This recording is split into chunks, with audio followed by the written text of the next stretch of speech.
Hello everyone, this is your space to master English grammar, vocabulary, and conversation.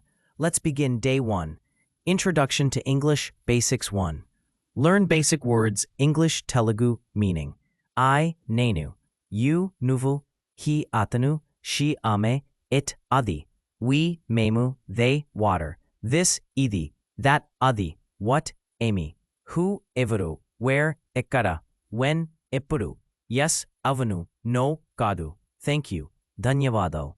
Please, dayachesi. Sorry, kshiminchandi. 2 simple sentences. Practice English sentence Telugu meaning. I am Raju.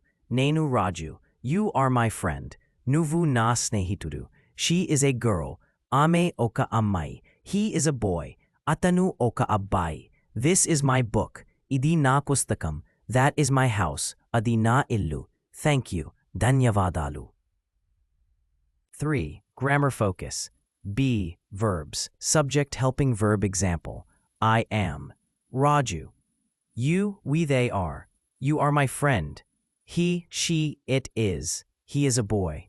Telugu. Is, am, are. Ane padalu. Vakyanni purti cheyadaniki upayogistaru. 4. Speaking practice. Repeat and speak these. I am happy. You are my friend. She is my sister. This is my pen. That is a dog. Telugu tip. Gattiga palakadam practice cheyu. Ala maatlade dhairyam vastundi. Thanks for watching. Please like, share, and subscribe to the channel.